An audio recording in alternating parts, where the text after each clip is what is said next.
Yo, this is Jay from Straight Smoke Gaming, and in today's video, we're going to be talking about the 3 things that your favorite NFL team should do this offseason, and we're going to be covering the NFC South, so that gives us the Saints, Bucks, Falcons, Panthers.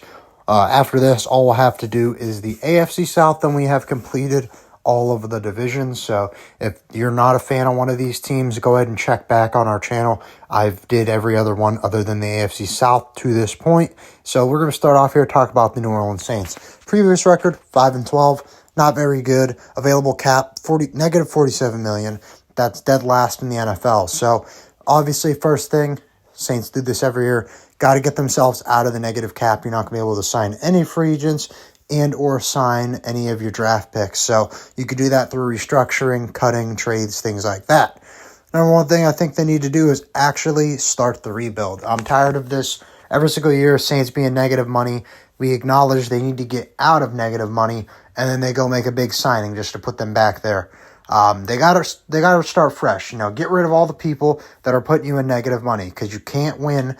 It's hard to win with a different roster every year, and every year it just feels like they're constantly losing someone or having to maneuver people to get under the cap. I think it's time to actually start fresh, get yourself under cap, and actually work on building a franchise for years to come in a dynasty.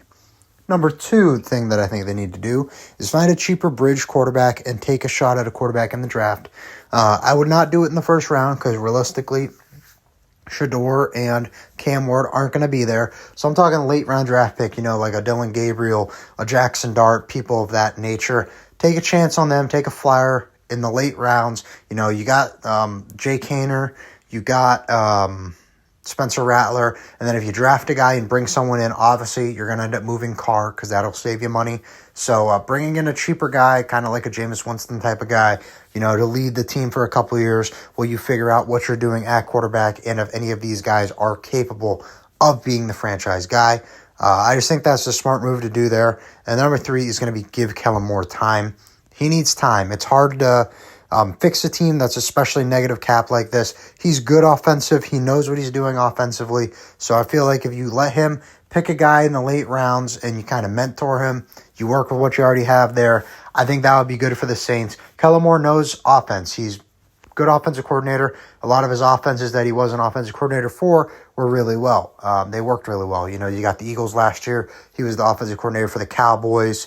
So that was when the Cowboys were actually good and actually putting together winning seasons and trying to make a run in playoffs. So he's a good offensive coordinator. You just got to give him time. Next up, we're going to be talking about the Tampa Bay Buccaneers. Previous record was 10-7. Not bad, not good. Good enough to make playoffs, but definitely could be better. Available cap is going to be $8 million. That's the 23rd most. So not a lot of money there. You're definitely going to want to open up some more money, especially because the number one thing that they need to do is re-sign some key free agents. Shaq Barrett, I believe, is on there. You got Chris Godwin as one of them.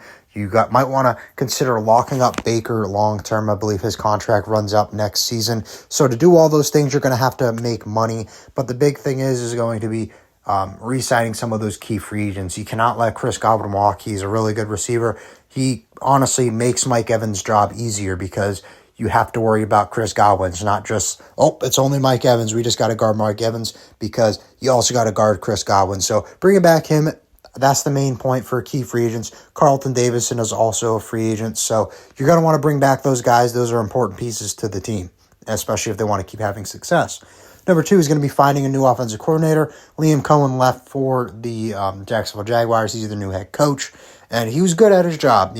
Kind of made Baker look, he led the league in touchdowns, or was in the top in touchdowns and yardage and all that. Liam Cohen made this offense look good. Really kind of hid some of Baker's flaws. So you're going to have to find a new guy to replace him, because he was a big part of why this offense was as good as it was. So with him leaving, it'll be interesting to see if there's any sort of drop-off in the offensive side of the Buccaneers game. So finding a replacement for him is going to be important.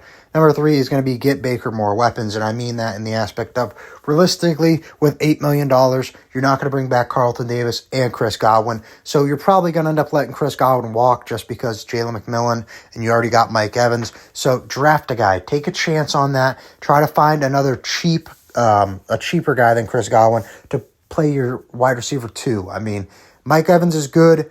I think they would benefit by having a good wide receiver 2. Chris Godwin is a really good wide receiver 2. Realistically, it's going to be hard to bring him back. So either through the draft or signing someone, if you want to try to promote McMillan to your wide receiver 2, then you got to fill that wide receiver 3 spot. So key point is more so make sure Baker has weapons because Chris Godwin's a pretty important one that's about to leave.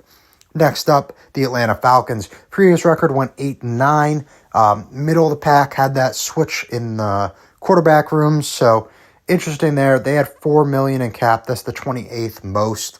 So they're going to have to get positive. Obviously, that's the first thing that they need to do. The number one thing that the Falcons need to do is give Penix more time. Penix played all right. I wouldn't say he played good. I'm not going to say he played bad. He played all right in the couple games we've seen him. He came in late in the season.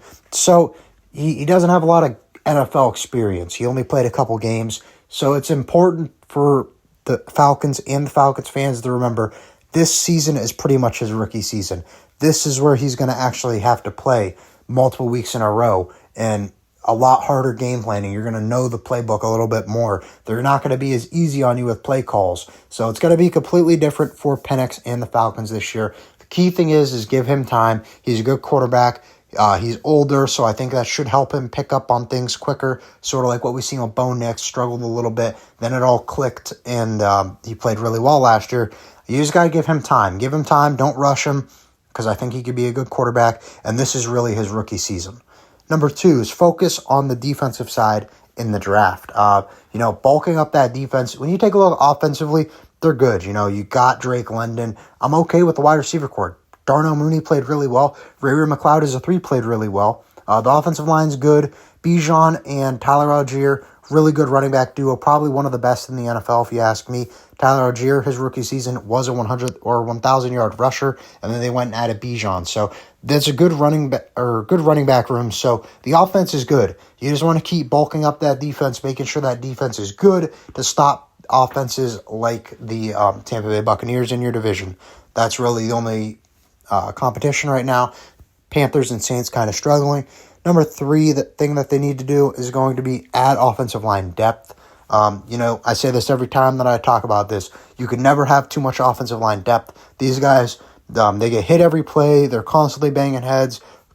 It's just more likely they get hurt. So having depth at offensive line is important. And hey, if you have the depth and you realize you don't need it, there's always a team looking for offensive line and offensive line depth. So there's an easy trade partner there. You got to get offensive line depth this offseason. That's important. Next up, Carolina Panthers. Previous record, 5-12. Same thing as the Saints. Not really that good. Kind of in the process of the rebuild. They're a little bit further along than the Saints, in my opinion, of the rebuild. Available cap for the Carolina Panthers is going to be $28 million. That's the 19th most. So they got some money to work with. Not a lot, as much as we've seen as some of these other teams, but they got some money to work with. Number one thing that they need to do is keep investing in Bryce Young. Panthers got lucky. They benched him, kind of ruined his confidence. He came back, played really well. They got lucky there. You cannot do that again. Then you're playing a risky game of ruining this quarterback. Bryce Young played really well in college. Really good college quarterback. I think he has a chance to be a good player in the NFL as well. You just got to give him time, surround him with resources, and you have to invest in him. Give him all the confidence in the world. Make him know that you believe in him, because you got lucky once by benching him. Probably don't want to run that risk again of benching him a second time and hoping that he bounces back like he did. Number 2, add offensive weapons for Bryce Young.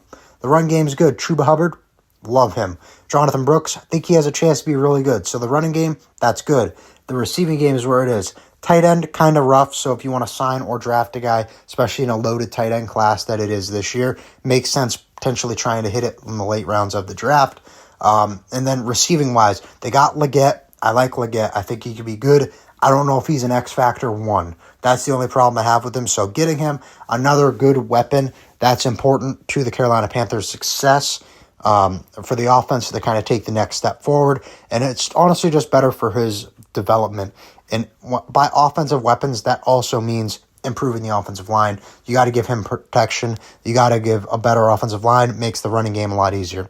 Number 3 thing the Carolina Panthers need to do is improve the defense. They just got rid of Brian Burns last season. Really good defensive lineman. They still got Derek Brown, but that's about it on the defensive side of the ball. So really just adding stars at all levels of the defense would help that team a lot, especially if you can have your defense go out there and get a stop for you. That makes it a lot easier on your offense too. So improving the defense is going to be big for the Carolina Panthers. That makes it easier on the offense. It just helps them all around, and really it could be at any level, whether it's secondary, linebackers, or adding another piece on the defensive line.